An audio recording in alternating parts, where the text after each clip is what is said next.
బాబు ఆయన సౌజన్యంతో లైబ్రరీ కూడా అయింది.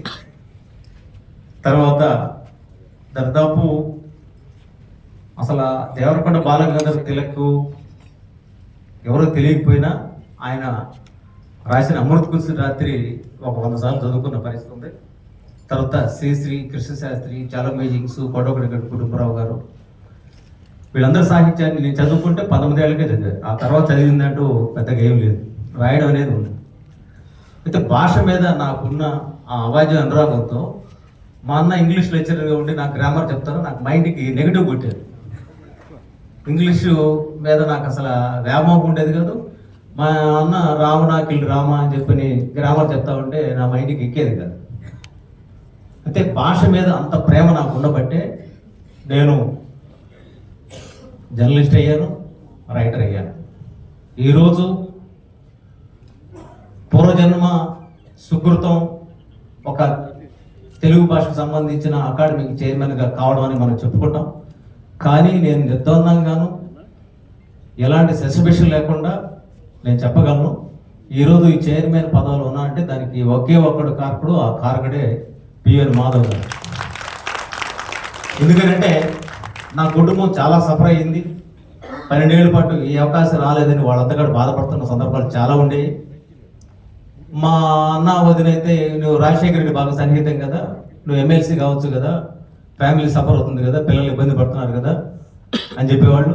అప్పుడు మా ఆవిడ చాలా స్పష్టంగా చెప్పింది, ఆయన రాజకీయ నాయకుడు కాదు, వాళ్ళ నాన్న కానీ లేకపోతే ఎవరు కూడా రాజకీయ వారసత్వం లేదు, ఆయన ఏబిసిడి ఉద్యమం వచ్చాడు కాబట్టి అది ఏబిసిడి బీజేపీ ద్వారానే సాధ్యమవుతుంది నమ్మి ఆయన బీజేపీ నాడని స్పష్టంగా చెప్పింది. ఇది వాస్తవం. నా నమ్మకం ఒమ్ము కాలేదు.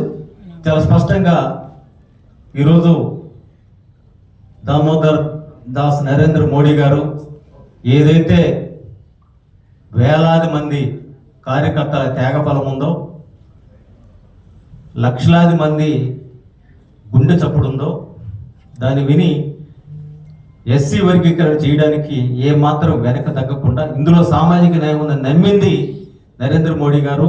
దానికి ముందు వెంకయ్య నాయుడు గారు ఎస్సీ వర్గీకరణ చేయడం ద్వారా ఒక సామాజిక న్యాయ స్ఫూర్తికి ఆయన పట్టాభిషేకం చేశారు.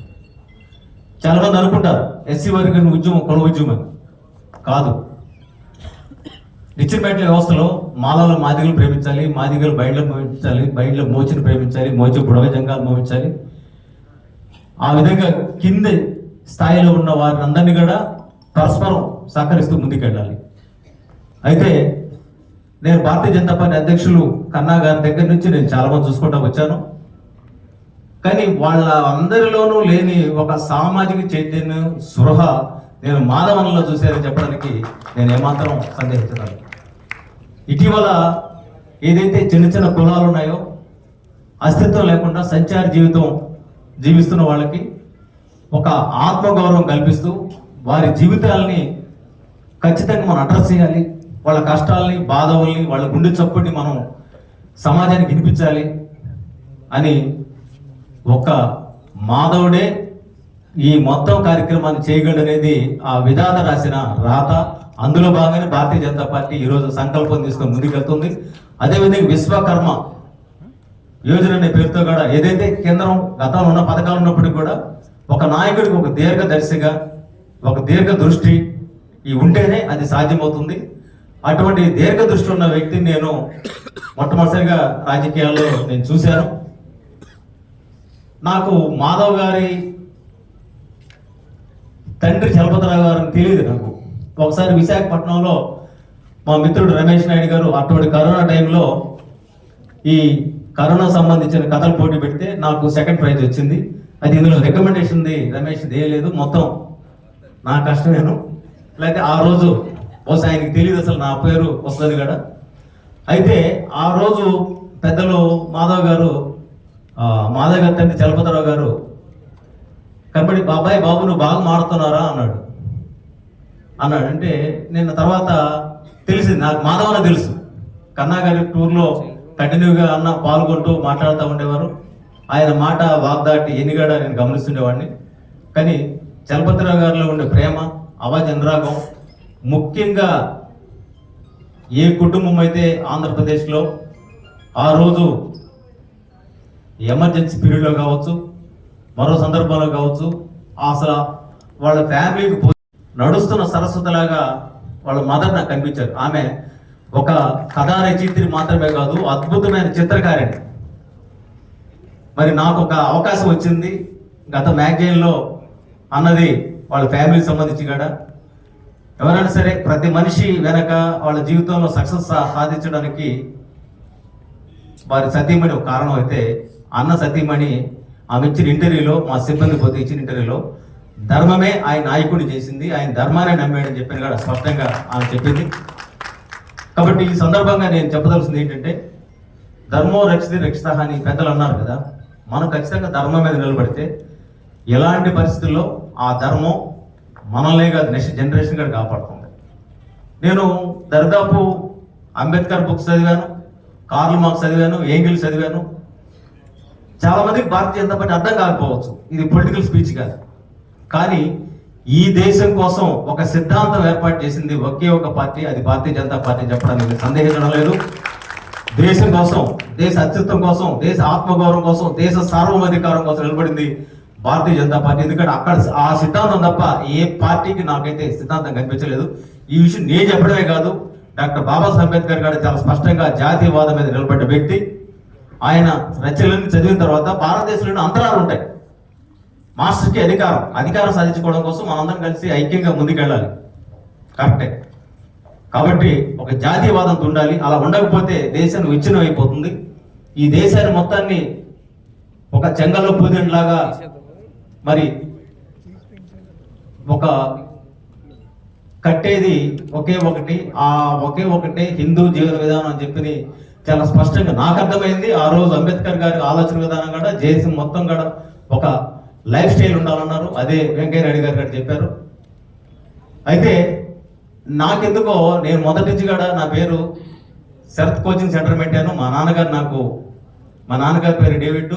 నాకు మా అసలు పేరు, నా ఒరిజినల్ పేరు చాలా మంది తెలియకపోవచ్చు, కోటిరామ్. నాకు చిన్నప్పుడు నాకు పెట్టిన పేరు కోటిరామ్. అంటే రాముడు తెలియకుండానే పెట్టేశారు. మా తాత పేరు కోటిలింగం, అందుకే నన్ను ముద్దుగా కోటిరామ్ అని పిలుచుకునేవాళ్ళు. నాకెందుకు అది నచ్చకపోయేసరికి 1వ క్లాసులో మా అన్న మార్పించాడు. కానీ రాముడు నా గుండెల్లో నిలబడ్డాడన్న నిదర్శనమే ఈ రోజు భారతీయ జనతా పార్టీ ఉన్నానని నాకు అనిపిస్తుంది. ఇది బహుశా విధాత రాసిన రాత. తర్వాత నేను పెళ్లి చేసుకుంది కూడా నా సర్టిఫికెట్లో ఎస్సీ ఉంది కాబట్టి నేను రిజిస్టర్ మ్యారేజ్ చేసుకున్నాను. ఎందుకంటే ఏదైతే చెప్తే అదే చేయాలి. కాబట్టి మా ఫ్యామిలీలో నేను డిస్కస్ చేసి నేను ఎలాంటి పరిస్థితుల్లో నా సర్టిఫికెట్లు హిందూ ఉన్నప్పుడు నేను ఇంకొక మ్యారేజ్ చేసుకోకూడదని డిసైడ్ అయ్యి నేను రిజిస్టర్ మ్యారేజ్ కూడా చేసుకోవడం జరిగింది. ఇదంతా రికార్డెడ్, ఏది కూడా నేనేం దాచుకోవడం. మా ఆవిడ కూడా శరత్చంద్ర వెట్స్ హైమోత్ అని వేసుకోం. అంటే ఆమెకు ఆ పేరు ఇష్టం, వాళ్ళ ఫ్యామిలీకి కూడా. ఇది ఎందుకు చెప్తున్నానంటే, మనం ఎలా బతకాలో, ఎలా జీవించాలో మనకు తెలియకుండానే అప్రయత్నంగా ఒక ప్రకృతి మనం శాసిస్తుంటుంది. నువ్వు బలంగా అనుకో, సాధ్యం కాదు, ఏదీ లేదనుకోవడం. ఇది పావలో రాసిన వరుసవేది అనే నవల్లో కొన్ని కోట్ల కాపీలు అమ్ముడుపోయిన ఆ రచనలో మనకు కనబడుతున్న ఒక దార్శనికత. నువ్వు బలంగా ఏదైనా నమ్ము, అనుకో, అవుతావని.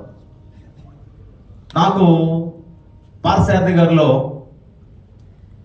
ఒక మేస్త్రి గాని ఇటుకు పేర్చి కట్టినట్టు, అఫ్కోర్స్ ఆయన చెప్పేవాడు, అన్న మీలాగా ధారాళంగా మాట్లాడడం నాకు ఇంకా రావాలని.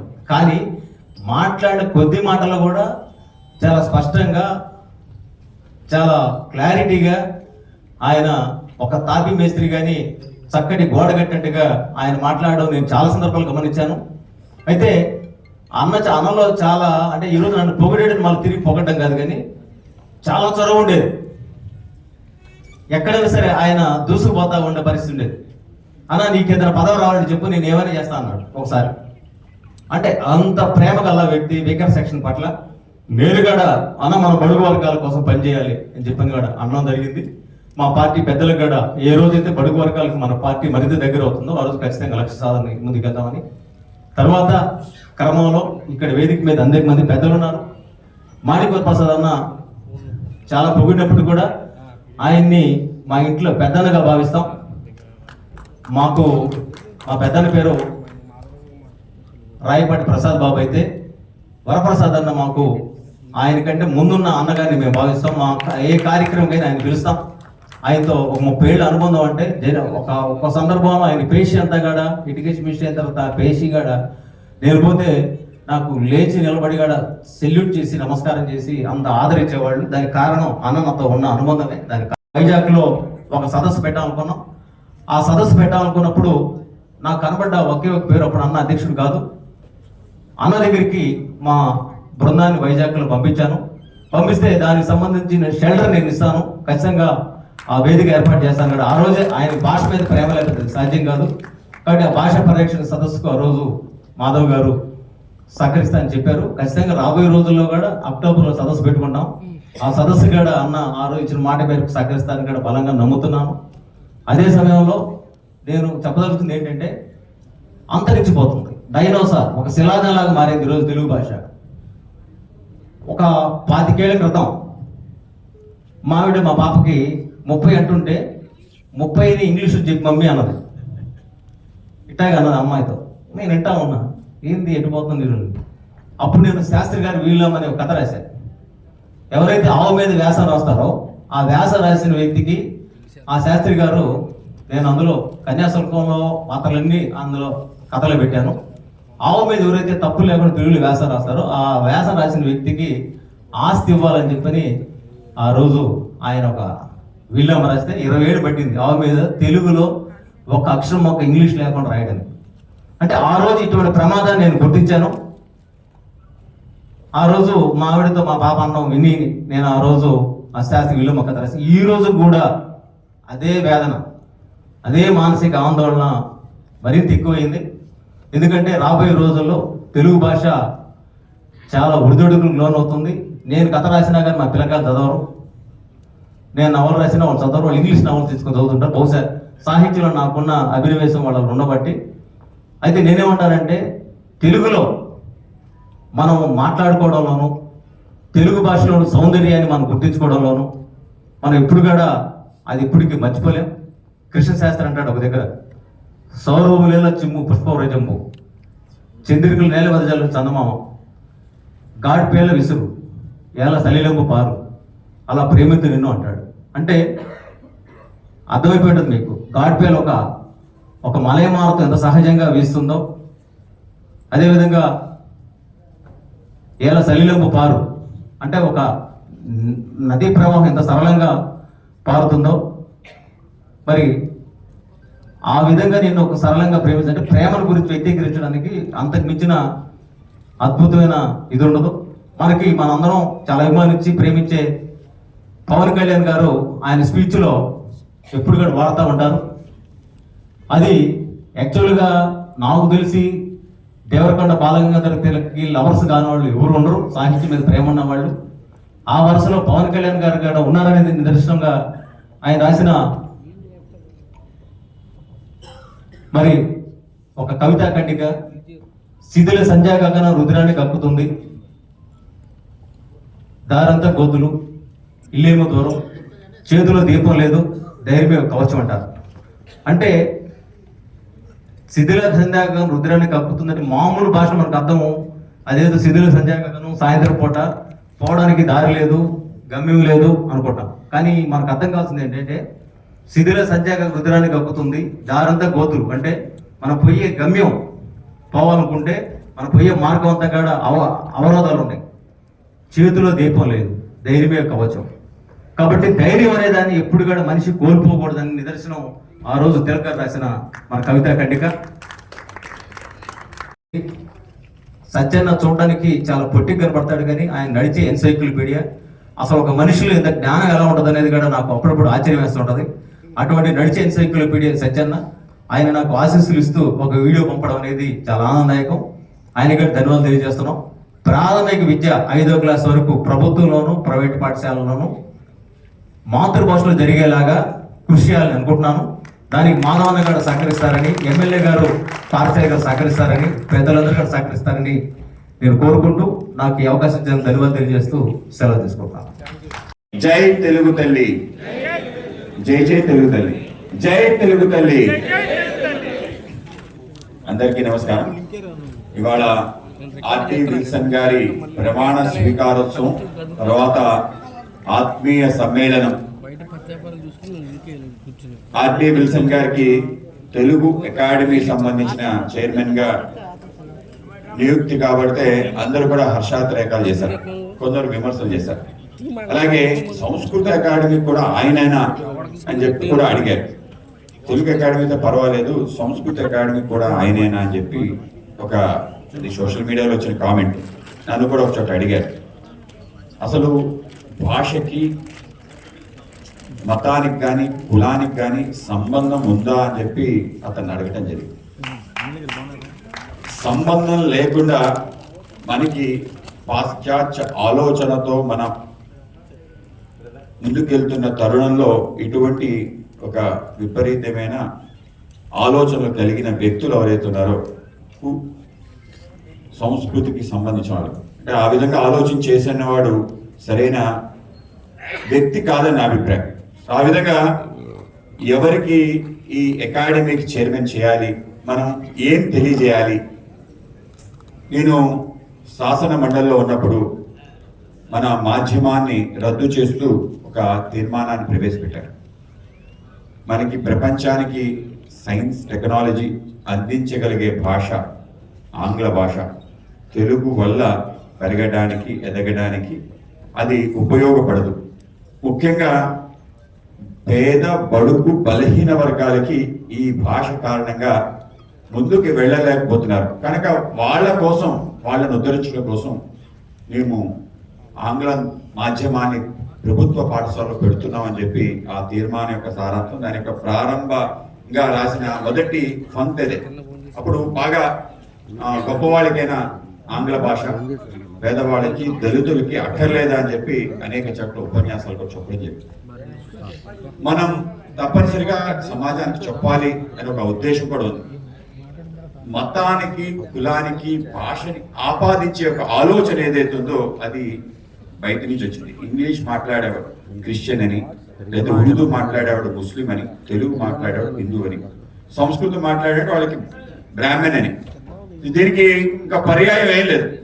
కానీ ఇది మారాలి అని చెప్పి నేను మొదటి నుంచి దీనిపైన కృషి చేయడం, మాట్లాడటం, ఎక్కడెళ్ళినా మాట్లాడటం. ఉర్దూ అనే ఒక అంశాన్ని ముస్లిమ్స్ ఓట్లు రావాలి అంటే ఉర్దూ మీడియాని పెట్టాం. కానీ అంటే అవసరం లేని చోటు కూడా మా విశాఖపట్నంలో ఫకీర్ టెక్ అని చెప్తా జూనియర్ కాలేజ్ ఉర్దూ పెట్టారు. నేను ఆ కళాశాలకు వెళ్ళాను, అక్కడ పోస్టులు ఫిల్ కాలేదు, ఎవరు పిల్లలు చేరటం లేదు. మరి ఉర్దూ మాధ్యమాన్ని పెట్టారు, ఒక జూనియర్ కాలేజ్ పోస్టులు ఉన్నాయి, ఆ పోస్టులు ఫిల్ చేసే అవకాశం కూడా లేదు. ఎందుకు పెట్టారు అంటే ఆ రోజు ఆ ప్రాంతానికి సంబంధించిన ఓట్ల కోసం అని చెప్పి చెప్పడం జరిగింది. అలాగే ఆ మధ్యలో ఒక యూనివర్సిటీ ఏర్పాటు చేశారు. ఎందుకు ఏర్పాటు చేశారంటే అక్కడ ఓట్లు పడతాయి కనుక అక్కడ ప్రకటించామని చెప్పారు. అంటే భాషకి దానికి ముడిపట్టారని. అయితే ముస్లిం చరిత్ర వాళ్ళకి తెలియదని చెప్పి నాకు అభిప్రాయం కలిగింది. అంటే ముస్లిం యొక్క భాష ఎక్కడిది, భాషలా రూపాంతరం చెంది ఉర్దూగా ఏ విధంగా మారింది, ఆ విధంగా భారతదేశానికి హిందుస్థాన్తో కలిసి హిందీగా ఏ విధంగా మారింది, ఆ విధంగా జరుగుతూ ఏ విధంగా ఆ భాష వచ్చింది, ఇక్కడి నుంచి మన భాష ప్రయాణం చేసి ఏ విధంగా మారుతూ ఆ ప్రాంతానికి వెళ్ళి ఇంగ్లీష్గా మారింది. ఇంగ్లీష్, లాటిన్, గ్రీక్ అన్ని కూడా భారతీయ భాషల నుంచి ఉద్భవించాయని నేను చెప్పడం లేదు. ఎవరైతే మొదట ఈ దేశంలో డచ్ వాడు ఒక ఆయన వచ్చాడు, ఆయన ఈ దేశంతో తిరిగాడు, బాబ్ డికాక్ అనే వ్యక్తి. ఆయన 1795లో గ్రీస్ ఈజ్ ఇండియా అని చెప్పి పుస్తకం రాశాడు. The first book be banned by Britishers. ఏ పుస్తకం అంటే గ్రీస్ ఈజ్ ఇండియా.